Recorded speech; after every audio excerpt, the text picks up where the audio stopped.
Hello everyone, it's me again.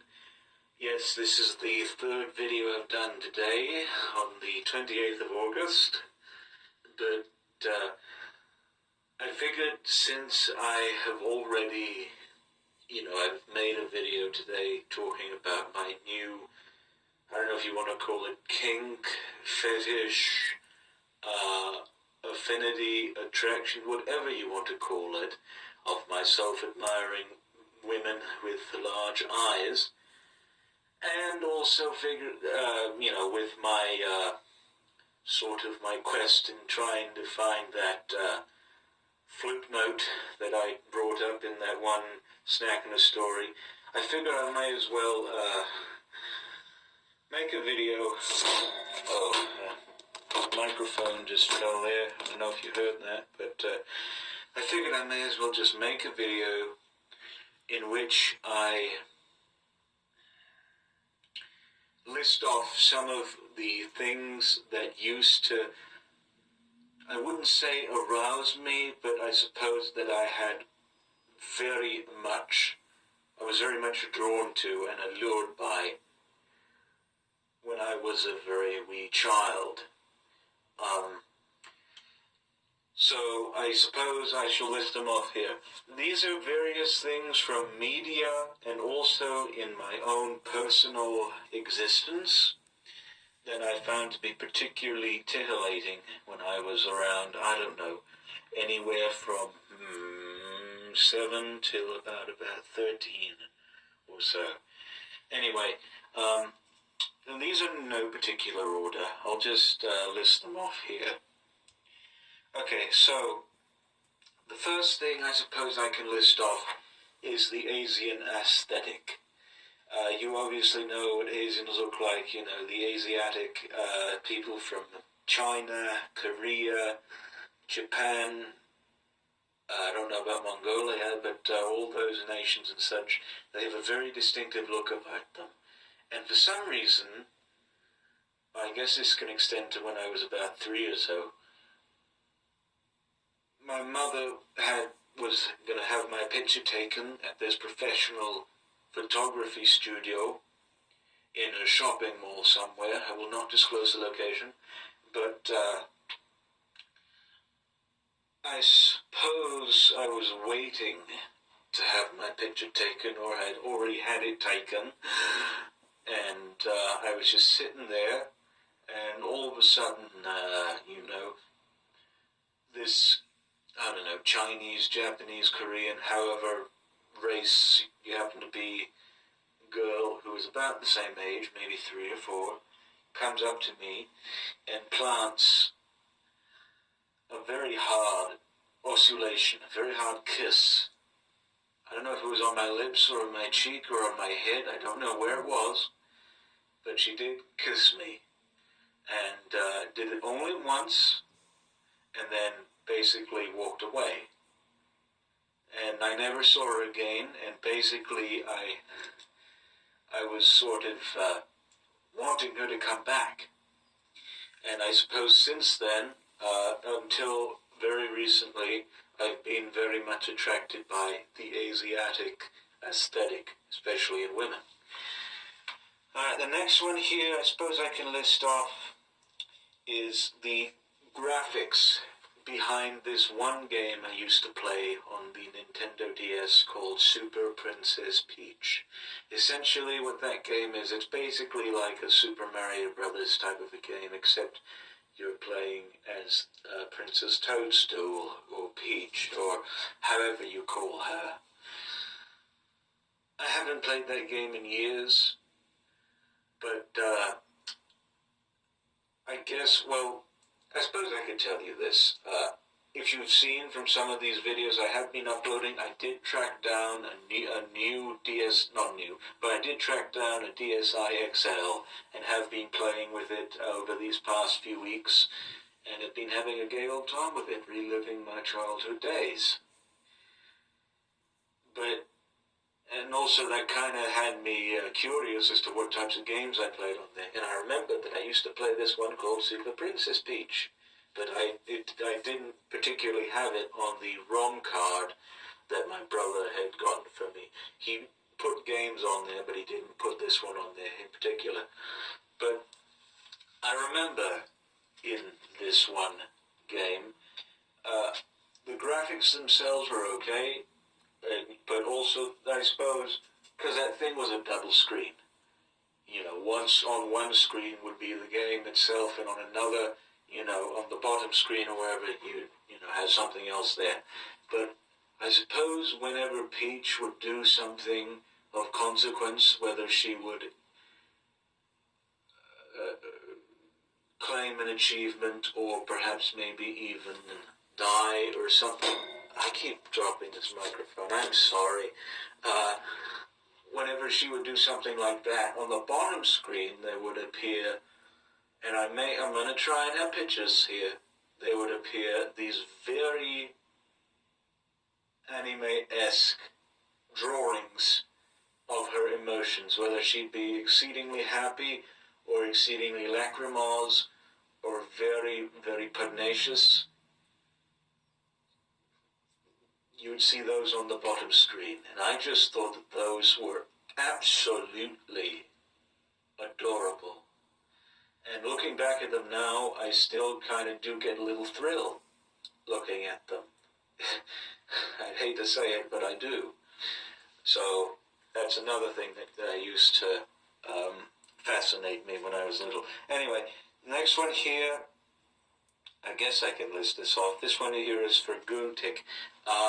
There was this one scene, well actually it was from a computer animated Popeye the Sailor Man movie, and I believe it was called The Quest for Pappy or something like that.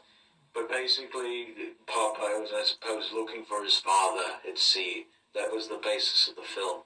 But there was this one scene in the film, and I don't think it had anything really to do with the whole story, but I don't quite remember the lay of the scene, but essentially Popeye was, I suppose, dreaming or something or other, and this is computer animated, and basically, I guess, gets serenaded and even seduced by a mermaid or a siren or an undine or however you'd call those elemental water spirits. And just, I mean, the thing looked ugly as sin, but just the way that she sang the song and just the way that Popeye was reacting to it sort of made little 7, 8, maybe 9, 10-year-old me just a little excited. I can tell you that much. But anyway, next here, I guess I can, like I said, I'm jumping around everywhere. I was looking up Overton Lloyd. If you don't know who Overton Lloyd is, he basically was, I think he's still alive, he basically drew out all of the Parliament album covers, you know, like on The Motor Booty Affair, and on Gloria Hall is Stupid, and all those. There was also Pedro Bell, who did all the Funkadelic album covers from Cosmic Slop until the most recent album, First You Gotta Shake the Gate. I don't think that's a very good album itself, but there are some good moments on there. Anyway, Overton Lloyd did all the Parliament, not all of the Parliament, but he did 2 of them, which was The Motor Booty Affair and Gloria Hall is Stupid.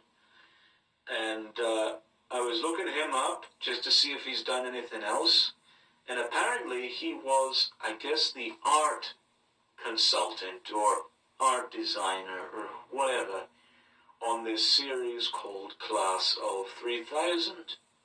Now, apparently I used to watch this series when I was real little. I don't even remember how old I was. I was like prepubescent. I was still in probably the single digits. But he designed the characters and I guess the art of this series, apparently. I don't know if that's true or not, but from what I read, he did. And I remember I used to watch this series, and I remember being very attracted to the way that the girls were drawn on it. Now, I don't remember a lick about this series. But I do remember the way that the girls were drawn was very appealing to me, and I even pantomimed that they would have tea parties with me and would be my friends and all that and such, and it was just, I don't know, it was weird, it really was, but that's another thing that attracted me when I was little. This next one here is a scene out of Rugrats, you know, that Nickelodeon series with it's about babies and such and all that. Anyway, this one scene here involves I believe her name is Angelica, you know, the older girl who I suppose demonized the babies and such. There was this one episode, I believe they all had either the measles or chicken pox or one of those diseases, something or other, and I guess she was sort of mocking them for this, and sort of was like calling them chickens and such. But one scene in particular in this episode, I don't remember what this episode is called, I'm going to try and put a screenshot here of it, or at least of what I think to be it. Basically, she was making the point that they're now chickens and that, you know, she would cook them up and eat them and they would be delicious and such. And I don't know what type of feeling that aroused within me, but for some reason I found that to be just, well, like I said, titillating. I have no real explanation for most of these, but anyway, that's one there. The next one here, I'll go to, let's see, another one here. I'm trying to see which one would be most appropriate to bring up. Oh, yes. This one here is out of a game. I never played this game, but I heard about it. It was called WarioWare Touch. It was for the Nintendo DS, and basically it was a game where I never played it, but I think it was where, you know, Wario from the Super Mario series was like a clothes designer or something or other, and it's getting very hot in the studio. I need to open a door or something. Just a crack. And basically, you know, I guess he was like a clothing designer. I don't remember. I never played the game, so I couldn't really tell you what the game was about. But there were also sorts of different characters in this game who were, I suppose, pretty much new to the universe of the Mario series. And there was this one, and they all had their, I guess, musical numbers or something or other. I don't know, it was weird.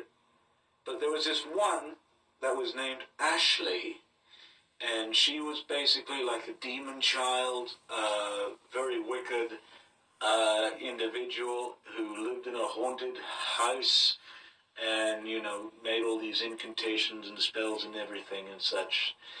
And she had a theme song. And this theme song, I'll maybe put a link in the description. I'm going to try and put a link in the description to most of these things, maybe, if I can. But I just found her theme song to be very cute. The way she sung, very not melodious, but very childlike and innocent, and just that somehow just struck me so much. I always found it to be not particularly arousing, but just kind of just stimulating, shall I say. Yes, I shall say that. Alright, let's see. We got only just 3 more here, and then I can wrap this up. Next here is Sagwa, the Chinese Siamese cat. Now, I don't remember what this series is about. I think it was just about, you know, a Siamese cat in Imperial, or in I guess Imperial China. And I don't know really what she did. I guess, I don't know if it was a he or she or whatever, but I suppose it was his or her adventures and such and all. I don't remember the events of this program, but I do remember the way she was drawn, the cat itself, and this is going to sound very, very weird, but the way that the cat was drawn and just what she did and all this stuff. I remember there was like an episode where I guess she like got dirty or something. Not that way, but she had like a little fleck of dirt on her and thought it was like a birthmark or something. Until eventually, I guess her master or something cleaned it off and, you know, it was discovered to be dirt. I just remember that really did strike me as very stimulating and such and all that, and I found that to be very, well, I really shouldn't be telling you any of this. You'd think me to be very depraved, but that's one of the things that did, I guess, I don't know about attract me, but just like fascinated me when I was little. Alright, let's see. This other one is a bit more of a personal thing. I had a cousin, still have a cousin, who was a girl. Actually, I had a couple cousins who were girls, who were, you know, younger girls. I was about 8 or 9 when I would interact with them. She was about 12 or so. And, you know, she would make these, I guess, threats, playful jibes, to where she would, you know, tackle one of us and kiss them all over and such. And I would basically, you know, I found this to be very, I don't know. I don't want this to come off as incestuous or anything like that. I know it probably will sound that way, but I do not want it to. But I found it to be very, very satisfying. And in fact, I would say, oh, don't kiss me, and such and all that. And, you know, would try and prompt her, coax her to do so. And I'm sure she did. I don't quite remember really all the events behind that, but that was one of them there. Next one here is a little series called Max and Ruby that I used to watch when I was little. In fact, I'm a bit embarrassed in saying this, but I watched this series from when I was about, I don't know, 5 until I was 13. Yes, I watched this series until I was 13 when I decided to stop watching cable television altogether.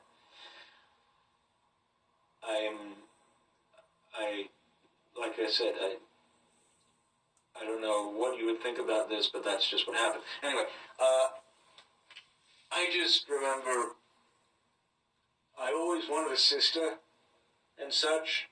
I never got one, but I just found, what's her face, Ruby. They're rabbits, by the way, so this is even weirder. They're rabbits. And I just,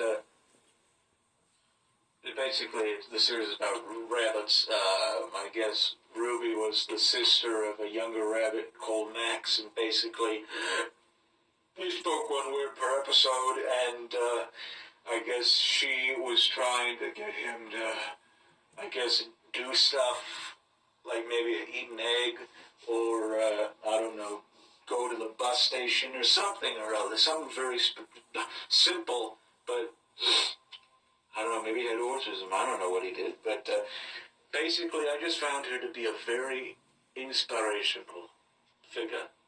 And I just wanted a sister that was very much like her. It wasn't a sexual thing. Like I said, I just very much liked her as a rabbit. As a person, if that makes any sense, you know? Anyway, that was that. Alright, now, so the very last thing that sort of I found to be very titillating as a young boy was obviously, of course, that one flip note with Rouge the Bat. Now, I have mentioned this in videos before, but the reason why I'm bringing it up here is because I now know, at least, I know a little more about it to where I could find it more easily. I've not found it yet, but at least I know this much to where I could find it more easily. Anyway, so, as I said, this one flip note I saw involved Rouge the Bat from the Sonic the Hedgehog, or as the $10 Slammer people call it, Sonic the Hatch Hag series of games. and I didn't remember all the details, but somehow that like really aroused me for some reason. Don't think I'm into bestiality or anything like that, because I'm not. I am not that wicked or depraved or anything like that whatsoever. Anyway, so basically, I was just looking around for various flip notes and such one day, and found this one YouTube channel who uploaded like, you know, compilations of all their flip notes they made, and I don't remember the name of the channel. I think it was like something animations, luminous animate. I don't remember the name of the actual channel, but essentially they put a compilation of all the old flip notes they used to make, and then in one of them there was this one flip note that was very dark in color and very macabre in all of its imagery and such.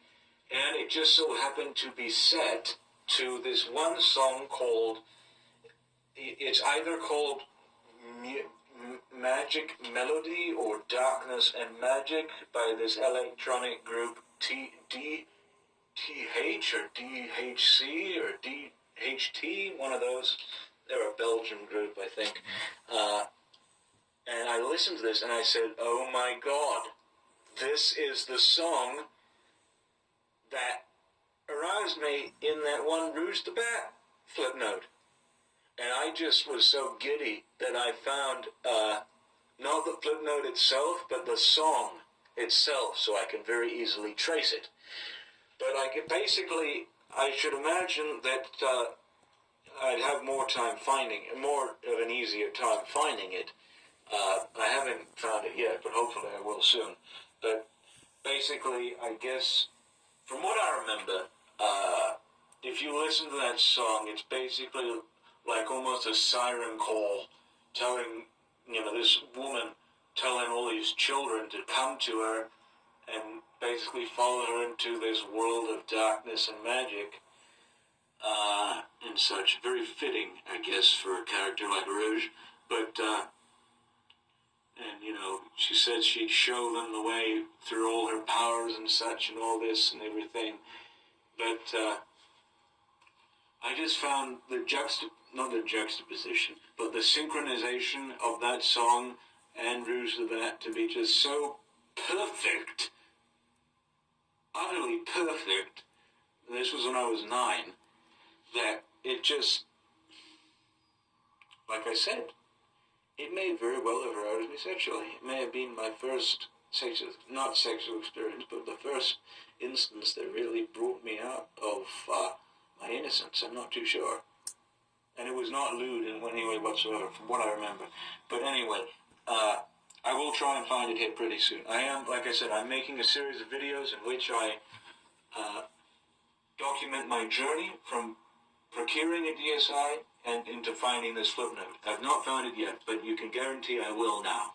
Anyway, that was just a video I decided to make concerning these various things that I found to be particularly stimulating, titillating, attractive, whatever you'd like to call it, when I was a child. So I hope you enjoyed it.